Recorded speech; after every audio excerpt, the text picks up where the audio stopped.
Attendees are in listen-only mode. Hi, everyone, and welcome to WordStream's May webinar, Big Changes Coming to Google Marketing Live Updates You Need to Know About. My name is Amanda, and I'm here to kick things off before passing it off to Mark, who is live from Google Marketing announcement right now. Many of you may know WordStream from our blog and thought leadership, but what you may not know is that we are also a premier partner with Google, Bing, and Facebook. And we have a software that helps you manage all three of those platforms from one place. WordStream helps you be more strategic and improve your return on ad spend by offering up prescriptive alerts that help you manage the complex world of online advertising. We want to ask you to stay connected with us, be our friend, follow us on social. We're really trying to build that community, and you can learn a lot from people who are connected with WordStream on Facebook, Twitter, etc. But today we are here to talk about Google specifically. Tons of changes are coming our way, and we're here to break them down for you. This session is being recorded, and it will be sent to you all within the next 48 hours. So with that, I will pass it off to Mark Irvine, who's in San Fran live at Google Marketing Live to give us some insight for you guys. Take it away, Mark. Awesome. Thank you so much, Amanda. This is honestly one of the biggest, most exciting events of the year for me. So I'm really excited to be here. I'm really excited to talk about what's going on today.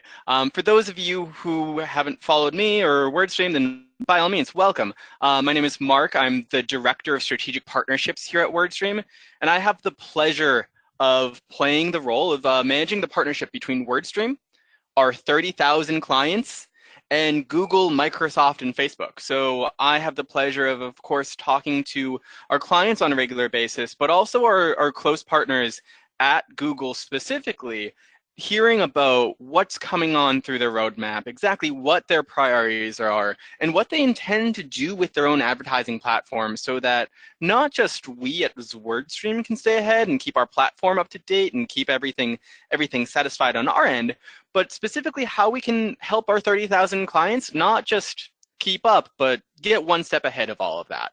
I've had the honor of being named one of the 15 most influential paid search experts every single year over the past 4 years.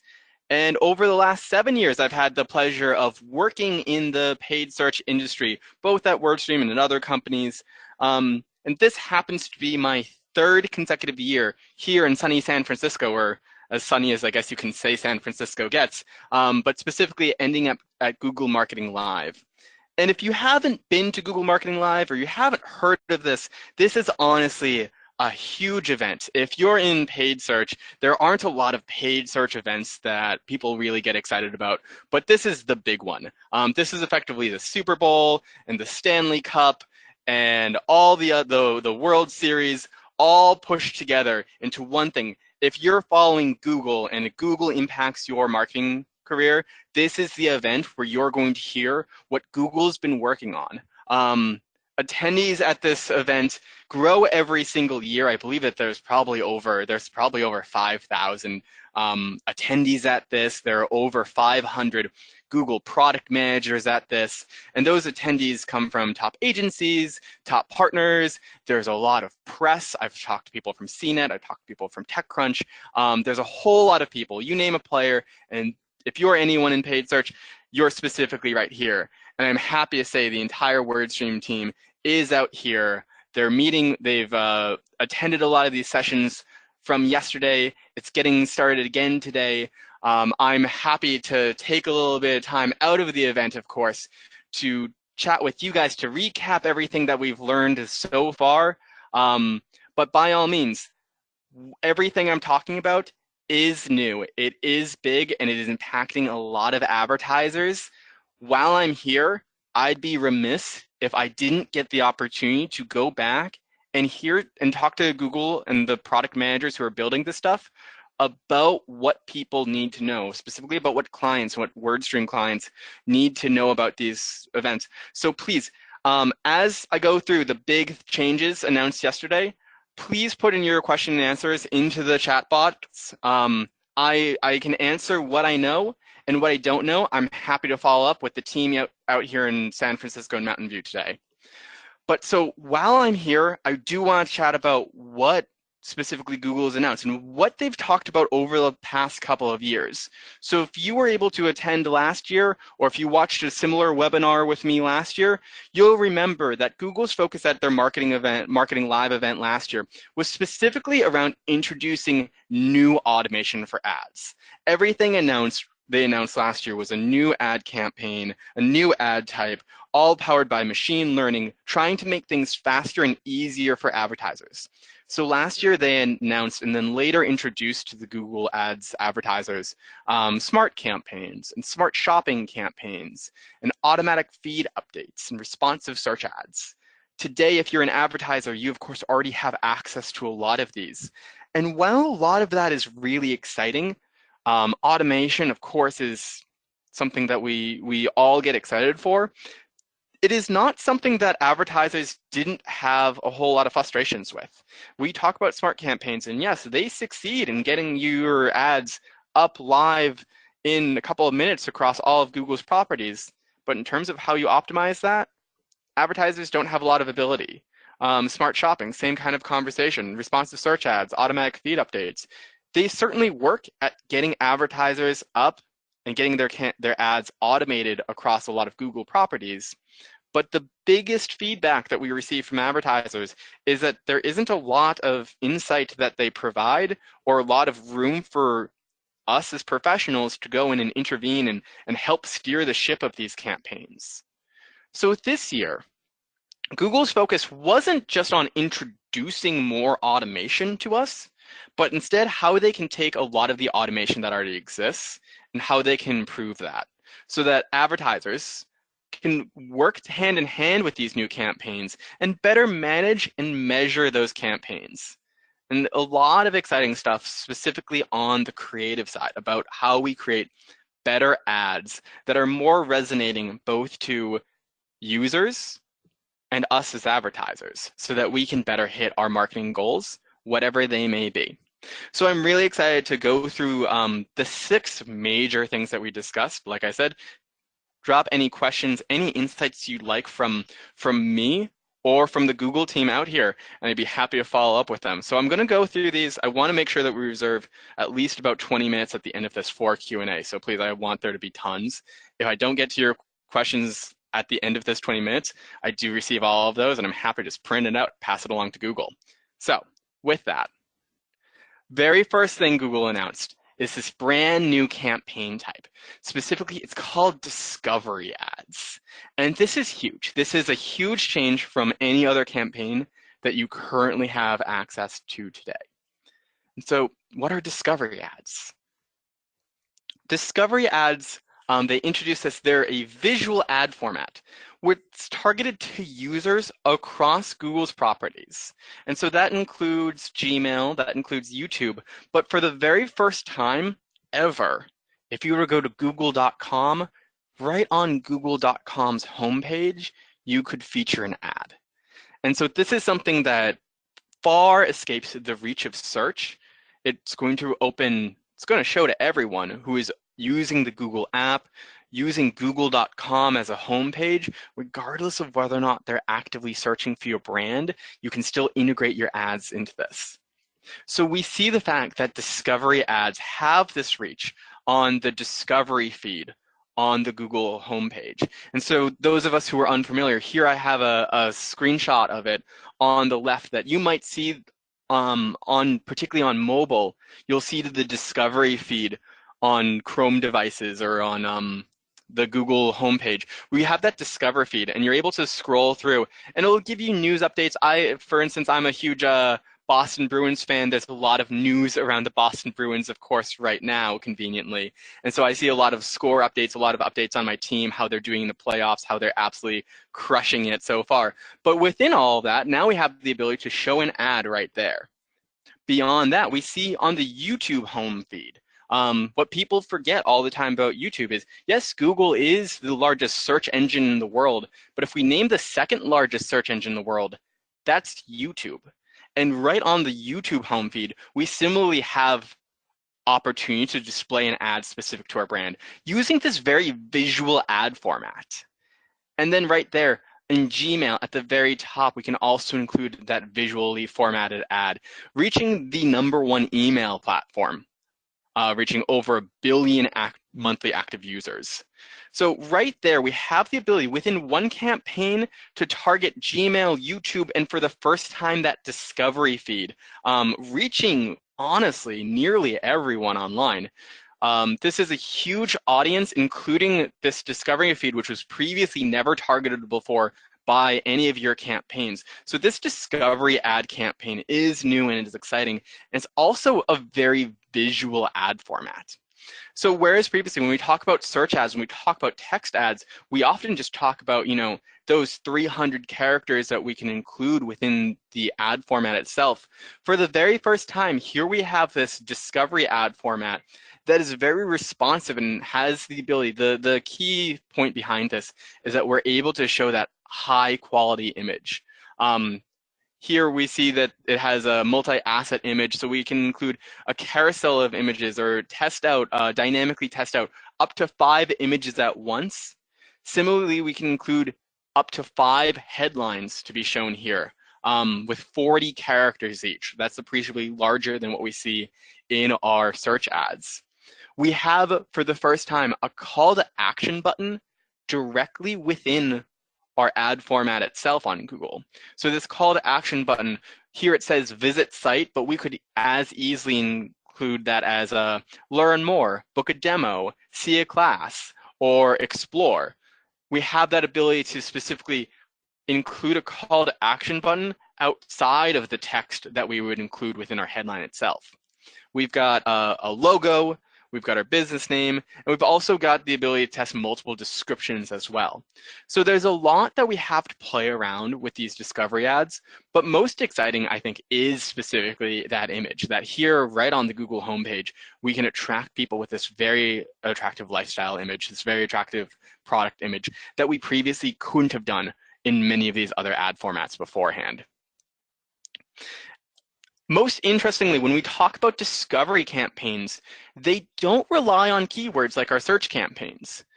Instead, we're just going to be targeting our audience of people that we want to show our ad to. And that audience can be any audience that we would target in Google Ads today. So that could just be people who have been to our site. We could reach via remarketing, or we could seek out similar audiences, or we could use an email list or a phone list or an address list to use customer match to reach these audiences. Or we could look towards people who might be in market, people who have done multiple searches for our product and have this clear intent to purchase a product similar to ours, even if they haven't discovered our brand or discovered our site yet. We could target people approaching life events, custom intent audiences, affinity audiences, demographics, you name it. If you can target it within your Google display campaigns or your YouTube campaigns, all of a sudden you can also do it in these discovery ads. You can have reach unparalleled and reach that you can't previously get throughout your other campaigns. So it's not this conversation about what people are searching for. Instead, discovery campaigns are exactly there to help people do exactly that. They're there for people to help discover your brand in the moments before they search. So if you were to serve an ad to someone who is currently on the search page but hasn't typed in anything, you have the opportunity to get in front of them and inspire them to, in fact, start searching for you and discover you via search. Discovery ads, they're currently not available to most advertisers. If you're a WordStream customer, we do have a handful who are in it now. And if you are a WordStream customer who is interested in just trying discovery ads, please reach out to your CS rep or your customer success rep, and they'll be happy to get you into this product today. But they're meant to be used in conjunction with your search display and your social ads. In their announcement yesterday, they specifically, Google specifically demoed one case study of this, a company called Textile that is used by a lot of retail brands, a lot of retail apparel brands. And they found that discover ads not just only drove incremental conversions, but they were able to do so at a very low CPA, averaging about a quarter or 25% lower cost per conversion than their traditional search or their traditional display or their traditional social campaigns were coming in at. So this is really great, not just only if you're looking to drive that discovery and to drive that top of funnel incentive to get people searching for you, but also we see the fact that these are able to close and convert a good number of users directly from the discovery page, from the YouTube homepage, and from Gmail. So this is really exciting, both for advertisers who are trying to get that top of funnel traffic, as well as people who are genuinely interested in conversions and driving more leads, and at a lower cost per conversion as well. Now, if you're excited about discovery ads and that new ad format that's very visual, then everyone should pay attention to gallery ads. Because if you're doing search, this is a brand new search ad format that for the first time really adds visual impact to the Google search engine result page. And so they announced gallery ads. And like I said, it's the first search ads of their kind.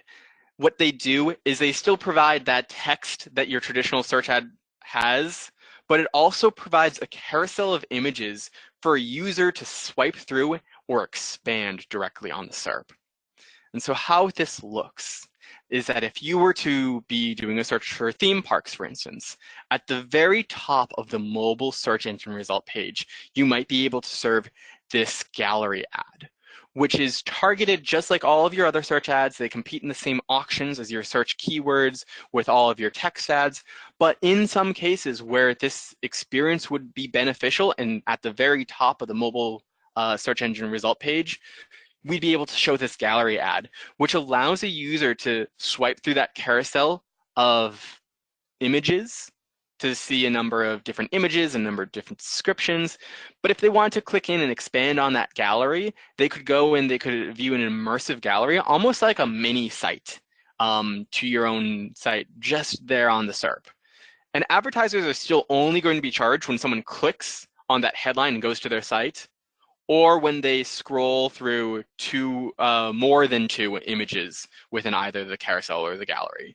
So to pay for this, it still involves a level of engagement. It still shows that they're significantly searching for you and still significantly involved with you. This is not a CPM bidding model. This is a cost per engagement bidding model. It's exactly what we'd still expect. And it still works well with a number of our smart bidding options.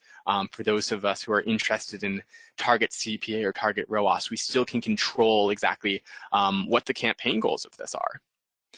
And we see that gallery ads, this is honestly one of the things I'm most excited about. We do a lot of search ads at WordStream. I think 98% of our clients are specifically active on the search network. So this is something that's going to impact a lot of our advertisers. But we still see the elements of our ad.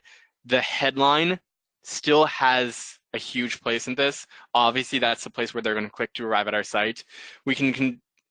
Will show anywhere between 1 and 3 of those headlines, similarly with those 30 characters each. But the gallery images are suddenly a huge change for us. Between 4 and 8 individual images within that gallery, all swipeable, taking us to different images within our site. And then we can include taglines up to 70 characters each on each of those images. So as someone swipes through this carousel or expands to see the gallery, we're not providing them just one description line. We're showing up to 8 description lines with these image taglines, which gives us a lot of opportunity to honestly almost create a website-like experience directly on the SERP, so that someone who, when they actively do click through our site, they're going to come to our site, they're going to be completely knowledgeable about what to expect on our site, and they should be well primed to come through and convert.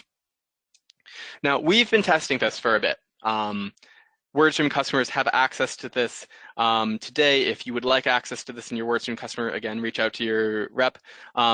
We're seeing really great results with this. We're seeing that they're not only just driving more clicks, but they're driving a very high click-through rate. As you'd imagine, the very top of the Google mobile SERP, it's such competitive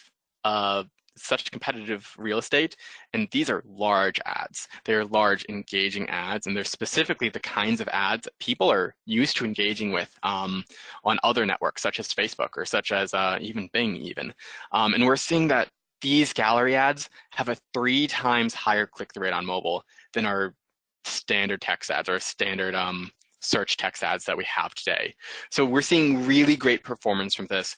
We're seeing both in terms of click-through rate, but also when we see people click through and actually convert, those conversion rates are much higher than what they previously were, given the fact that they educate themselves on the SERP. When they don't click through on this, they've previously made that decision that this isn't the right product for them, and it's saving a lot of headache for advertisers.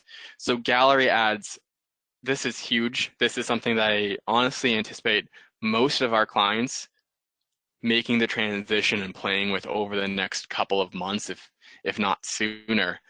So I'm really excited to get a lot of our clients up running on gallery ads. I'd really be happy to do that if there are more customers on the line today. So gallery ads, they're of course a new opportunity for a new ad format for anyone who's advertising on the search network. But beyond the search network, there is of course more ad formats. And if you're on YouTube or if you're trying to be on YouTube, bumper machine is a huge opportunity for a lot of advertisers. And so if you're unfamiliar with bumper ads are those 6-second pre-roll and post-roll ads that you'll see after a YouTube campaign.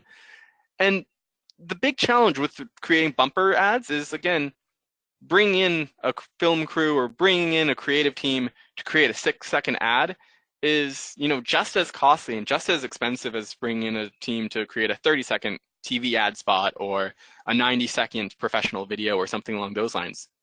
Bumper machine is a machine learning driven tool that allows advertisers to create those 6-second bumper ads from larger video creative that they might have. And so how this works is that you just provide bumper machine with a link to your YouTube video that's 90 seconds or less.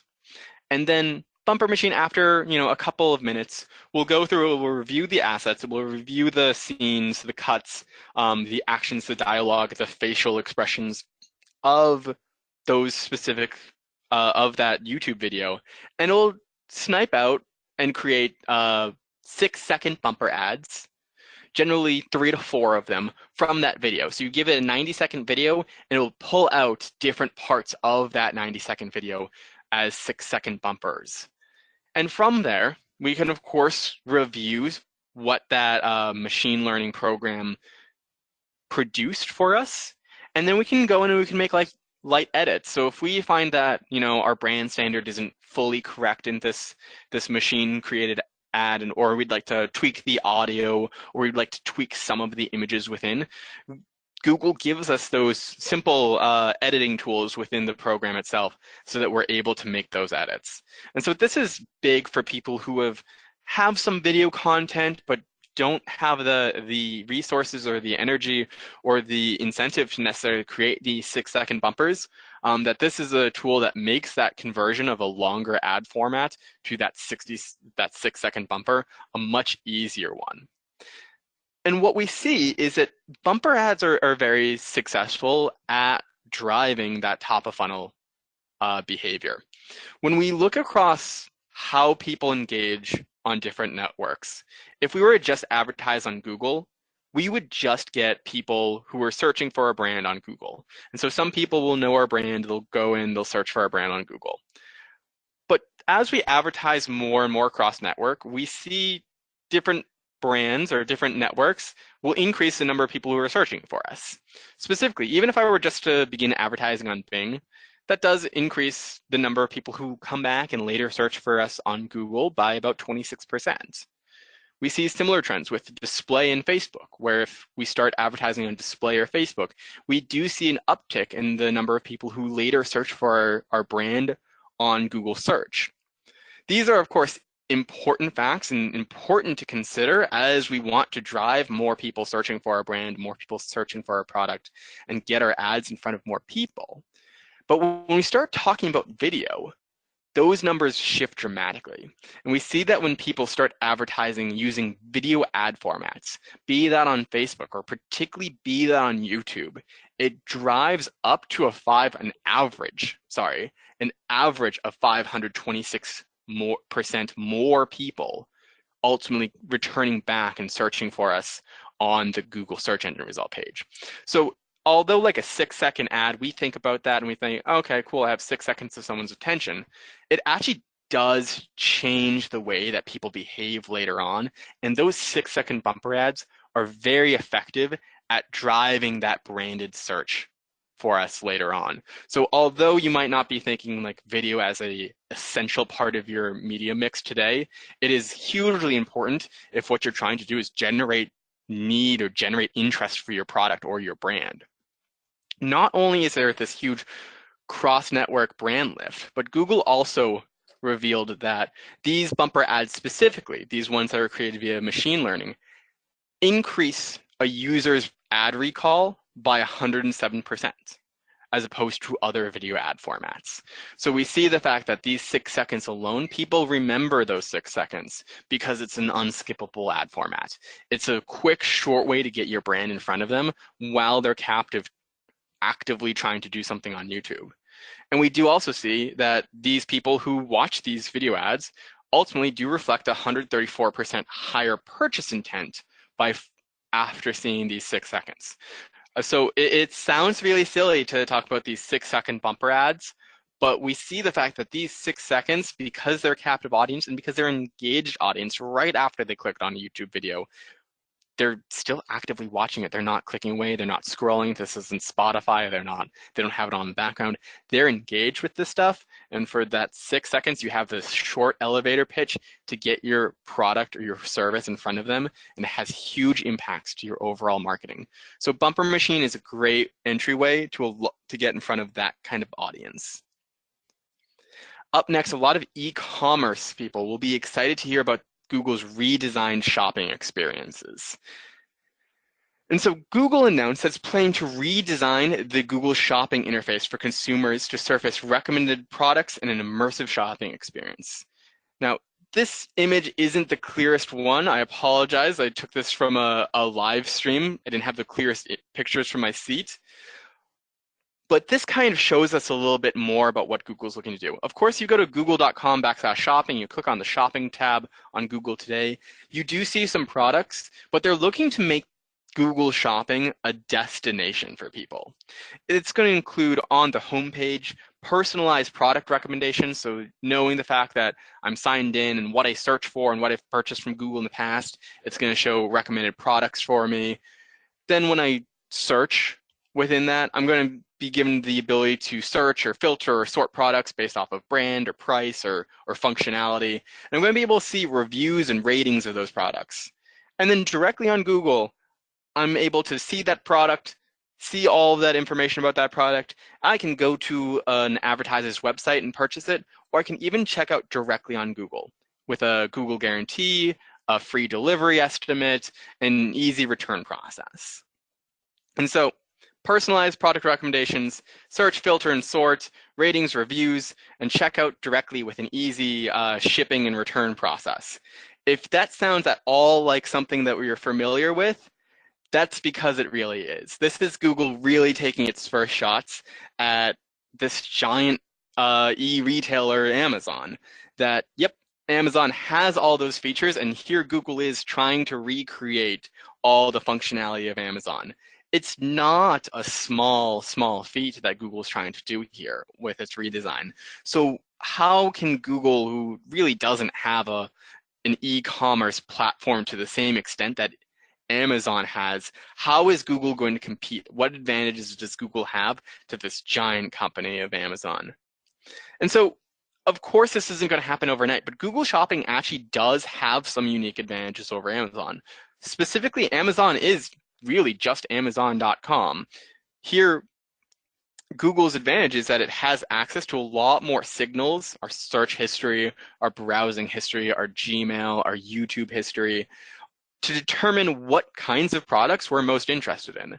Yeah, Amazon knows what I buy from Amazon. It has those signals associated to it, but Google knows, quite frankly, everything about me and is able to tell me exactly what I'm looking for, what I've searched for in the past, and what kind of videos I browsed for in the past.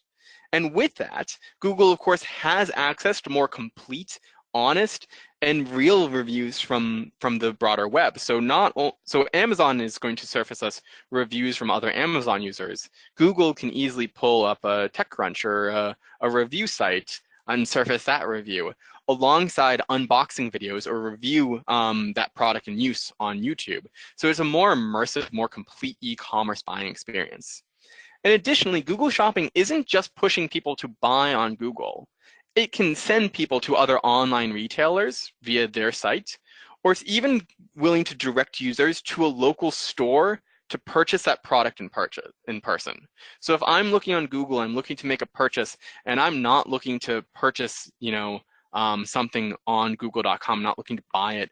If I need a hair gel, I'm not necessarily going to wait 2 days to get it from Amazon, and I'm not going to have that express option or that 2-hour shipping from Amazon everywhere I am.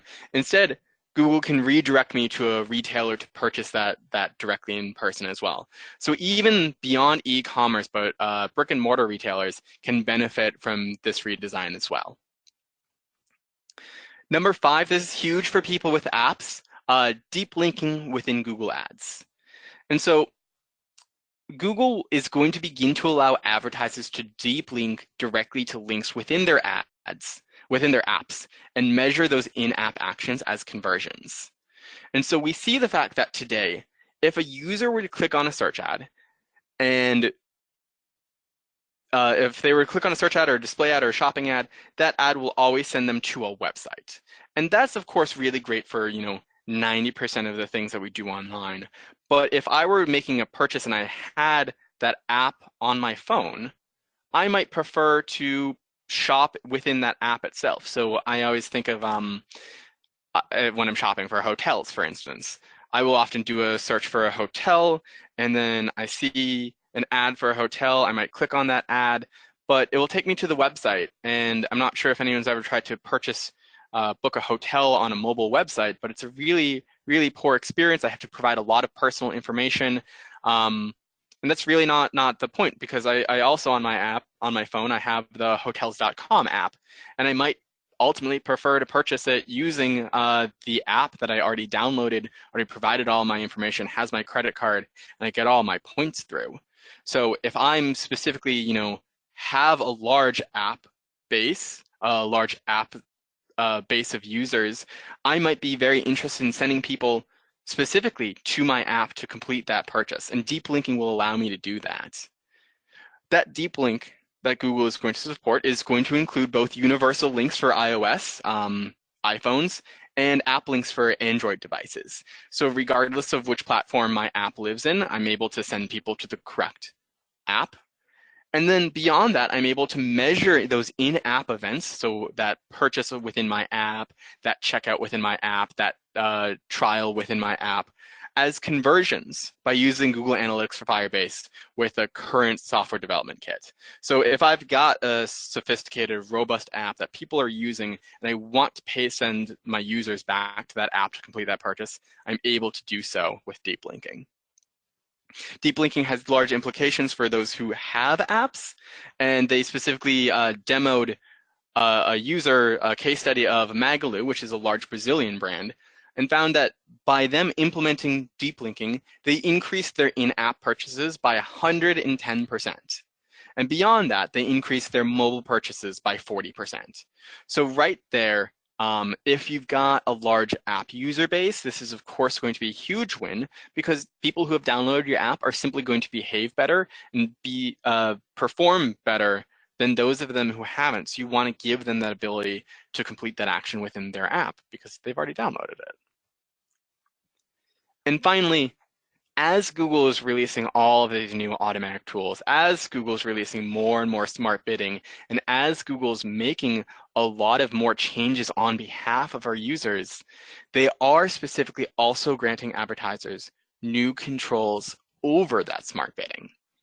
And so specifically, they introduced, amongst many things, but the big thing for advertisers is this idea of seasonality adjustments. And Google is going to allow advertisers to adjust their smart bidding during periods in which they know that they're going to anticipate conversion fluctuations. So right now, the problem with machine learning, this problem with with AI, the problem with a lot of these smart bidding is that if you give it bad signals in, it'll give you bad results out. And Google is introducing the seasonality adjustments to allow advertisers to omit certain periods from the smart bidding algorithm's history. So for instance, if you know that you're going through, you're testing a new website, or if you realize that you're having some problems with your conversion pixel, or if you know you're not going to get any conversions and that you're in for a period in which you're not going to be able to feed that data into Google for a while, you're able to omit certain historical periods or coming periods from Google's from Google's smart bidding, so that it won't take those days of zero conversions or those days of wrong conversions history into its own smart bidding algorithms.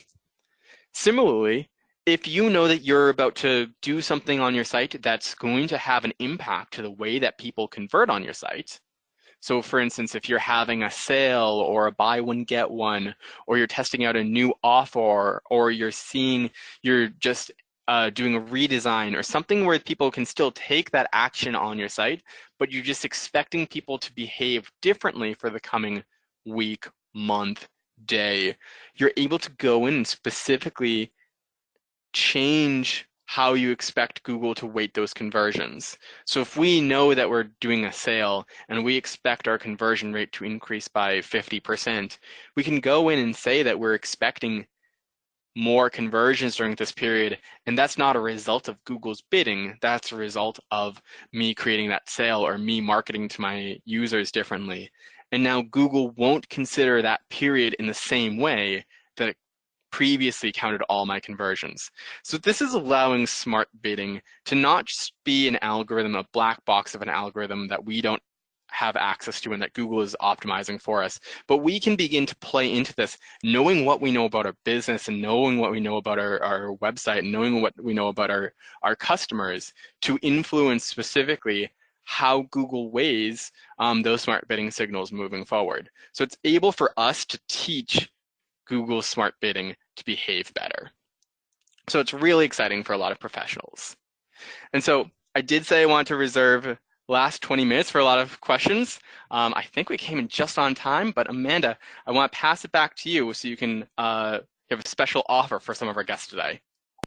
Sure. Thank you so much, Mark. That was tons of information. It was super insightful. Questions have been flowing through.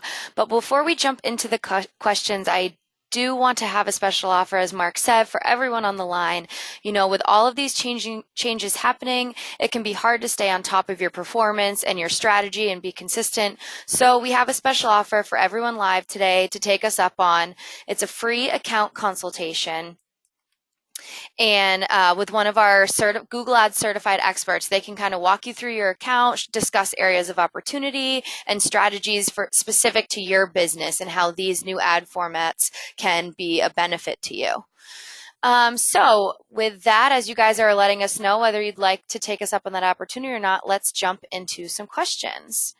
So I wanted to start with something most recent. So you talked a little about the in-app purchases, and we have Bryce on the line here who is throwing a little shade at the Bruins, but he wanted to know, if he's searching for hotel rooms and goes into the app, is there the ability to build a cart, or are you like right in your one-click checkout phase? Like, is the ad you clicked on kind of pre-populated in the app then, or do you have to like go through the process again? Sure. So I'm first going to address the more important part of that, and that's that we're one game away from the Stanley Cup Finals, and I don't think any other team can say that right now. So gonna knock that one out right there. Can't really say that. I realize I'm in San Francisco, I'm in Shark territory, and I realize that's a dangerous thing to assert, but I'm gonna say it. But as to the other question around deep linking, as an advertiser, just like on your site, you can choose which page of your site you send a user to. You can choose with deep linking which page of your app you're sending people to. So if I'm clicking through and I'm looking at the Grace Hotel, and I want to click through and I want to send people to the Grace Hotel page within my app, they can specifically do that and then convert in the same way that they would convert within that app itself. Where I'm going to use my SDK is I'm going to use that SDK to define, just like I would do within Google Analytics or Google Analytics for Firebase today, I define that checkout process and define that event at checkout. It'd be as the conversion action I want to track. What this is going to be able to allow me to do now that I've deep linked in is I'm going to be able to sync that Google Analytics for Firebase using that SDK back into Google Ads. So now I see that, okay, someone clicked on that ad. Here's the activity they had while they were in that app, and also did they complete that checkout, and they can track that as conversion. So it's very similar to the checkout process the same process that we have for conversion tracking within a website. The only difference is that we get a little bit more technical once we talk about using an app SDK to make sure that we're tracking that technically correct. Awesome. Thanks, Mark.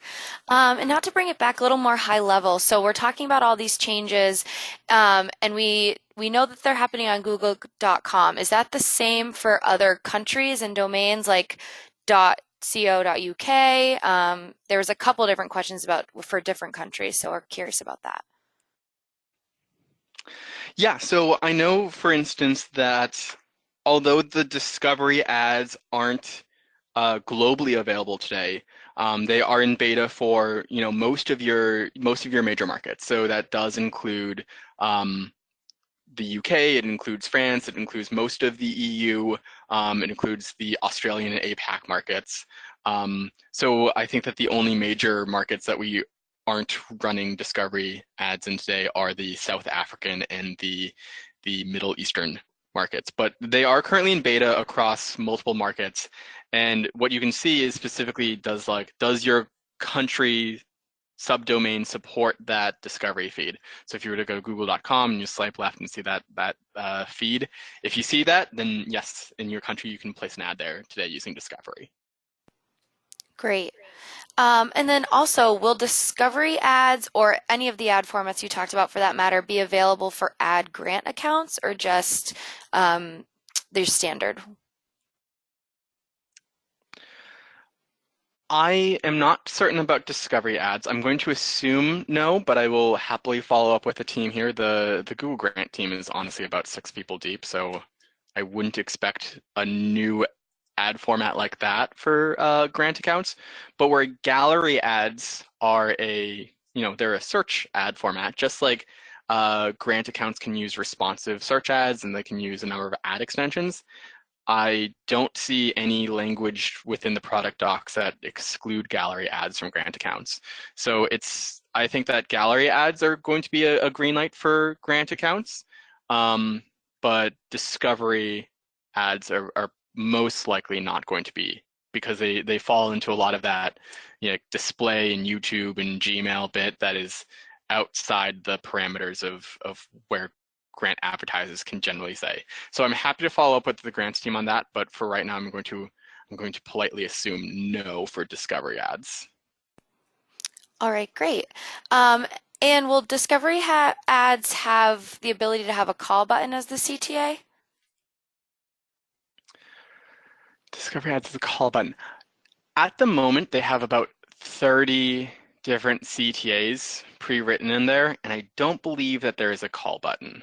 That they're still, where it's not a mobile exclusive format, I don't believe that there's going to be the option to send people in a click-to-call format.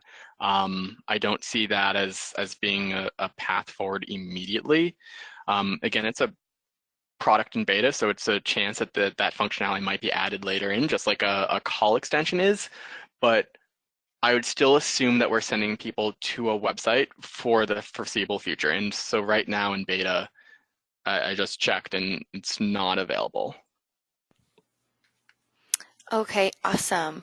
Questions are still pouring in. This is great, guys. Thanks. Keep them coming. If we can't get to them live today, we'll be sure to try and get those answered for you on a one-off basis. Let's see. So there was other questions about image content restrictions for gallery ads. Can you put text on it? Is there any, there was a couple spas and different things like that on here that were talking about nudity or before and after pictures, and then also that text overlay. What restrictions have you heard of so far? Yeah, so the discovery ads and the gallery ads, like whenever we're talking about these new image ad formats, there are a lot of restrictions on it, both in terms of what that image quality and size looks like. So they do expect like a high render image. It can't be blurry. It can't be, they don't want a stock photo. They don't want you to use like Shutterstock or something basic like that. They do specifically want this to be your product in use, not against a white background, something along those lines. With text, they are fine if that text is a natural part of the image. So if I'm like taking a picture of like my coffee and it says Starbucks on it, that's fine because it's how that product would look or something like that. But what they don't want to do is they don't want these images to appear altered. So they don't want like a text overlay or a watermark on it specifically. So that's out. With respect to images and nudity, there is specifically a line that I remembered because I thought it was interesting, where like they do not want to include explicit nudity or something of an adult nature in this ad. With respect to like if you're doing a spa and you have a picture of someone getting a massage and it's their back, I think that's not considered like nudity in the same sense as you know, breasts. But that's I wouldn't. So I'd say most certainly, like if the difference that like you as a spa owner could do, I think that there's a lot of ways for you to do subtle nudity or implied nudity that are in a non-sexual format, as opposed to, let's say, like if you were doing like plastic surgery, that is something that you'd be much more sensitive around. I know that more broadly in the space, as we talk about that before and after component, Google is increasingly taking focus and efforts to make sure that it's remaining a non-harassing, a specifically body positive image. So a lot of people have been getting in trouble, and a lot of their specifics are around that, like we can't do a before and after in a way that indicates that, you know, a before picture is undesirable or a body type is undesirable. So I think it's very fine if that, I would avoid a before and after kind of approach, unless it's like a holistic, like before I was sad and now I am happy kind of approach towards it. That this isn't necessarily like a before I was fat and ugly and now I'm thin, healthy, and overall successful with my life. Alrighty. And so for the WordStream clients that you've seen like testing out these beta new ad formats, how were like cost per clicks looking like for gallery ads compared to traditional? Is it still very industry based, or were there any trends that you saw? Yeah, so I haven't seen a lot of difference between the ad formats themselves. The important thing to note within this is that the ad formats are still playing in the same auction as your text ads and as all of your other ad formats. So if someone had a great quality score, had a high click-through rate, and had a low cost per click previously on mobile, we see the fact that they have the same performance in the auction with a gallery ad, and that similarly that cost per click is online and if not lower in a lot of cases. So where I've seen differences is the fact that like the gallery ads perform so well that it has lowered people's quality score some, it has increased their click-through rate significantly, and that they do see a slight discount in cost per clicks.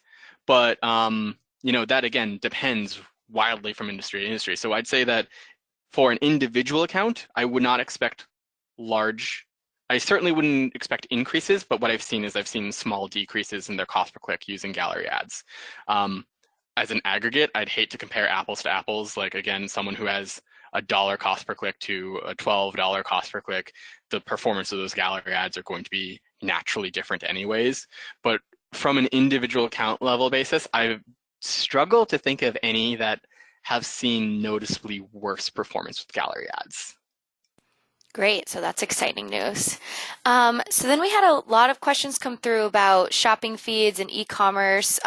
So this is kind of a two-parter, but when you think about gallery ads, they felt very similar to shopping ads in that you can scroll through and look at things. How will those two play together? Will gallery ads appear above or below shopping ads? And then also people are wondering, are these ad formats, are any of them dynamic, or can they connect to your shopping feed to like automatically fill those images? How are these interacting together, if at all? So today, gallery ads and discovery ads are a static image format. And that's a really good question because, of course, like Google's not going to leave that alone forever. But at beta, and I expect at launch over the next year, that these are going to remain static. So similarly to when Google first announced remarketing, and then there was like about a 2-year delay between remarketing and that integration with a feed for dynamic remarketing, or then another 2 years for Gmail or for YouTube shopping. There's going to be a delay, and I trust that like, hey, you're on the right track with where Google's thinking on this. That's actually a good thing. I'll bring it up to a product manager later today to poke a little bit more on it. But around more, how are they going to compete with each other? Today, gallery ads are only going to show up at the very top of the mobile SERP, and at the very top, meaning that there is not specifically that swipeable carousel of existing product ads today. So we're not expecting the gallery ads and the shopping ads to play head to head like that, because like you suggest, it wouldn't be beneficial for us to show a swipeable gallery ad or an expandable gallery ad and then also a shopping showcase ad immediately beneath it, because we'd see the same user experience twice. So today they're starting in gallery as a mobile first, just top position. It is it's a very influential part of the market, but a relatively small part of the market compared to shopping. So where I see gallery ads really being a standing place for is for like services companies, and specifically non-e-commerce people whom previously weren't able to have visual ad formats on the SERP to compete with the shopping guys. Great. And probably just have time for one more. Do you have any updates for ETAs of all these ad formats for those not in beta? What is the timeline looking like? Sure. So what I can say is that Bumper Machine is slated for fall of this year. The Redesign shopping experience is going to be rolling out. They've got like 3-month milestones over the next 12 months. So you're going to see small changes rolling out incrementally there. Deep linking for app advertisers is again about 4 to 5 months out. As for discovery and gallery ads, which seem to be where the bulk of the questions come from, the only words that we've been provided is over the next year. What color I will add is that discovery ads have been in beta for much longer than gallery ads. So I'd say that discovery ads are probably going to be publicly available or generally available probably a little sooner than gallery ads. And I wouldn't expect either of them before the fall. So we've got a lot of time to get ready and get up to date on this. If you are a WordStream customer, happy to get you ahead of the curve here. And if you want to continue to learn a little bit more and more about how these products are developing and what's going on, then by all means continue to pay attention to the blog, continue to pay attention to webinars like this. A lot of my job is specifically following these kinds of trends and seeing how our customers are interacting and what kind of struggles and successes they're seeing with these. And I know that we're going to have a lot more content to come here. Awesome. Thank you so much, Mark. And again, for those who aren't a WordStream customer yet, definitely take us up on that offer for a review, because you'll have some one-on-one attention with a certified Google Ads expert here, and they'll be able to really, take a deep dive into your account and see where opportunity lies and where these future, kind of get your account ready for these changes and these optimizations that are to come. So thanks everyone for joining us today. We hope you enjoyed the content. Again, this was recorded and it'll be sent out with the slide deck within the next 48 hours to everyone on the line here today. So with that, we'll say goodbye until June. Thank you.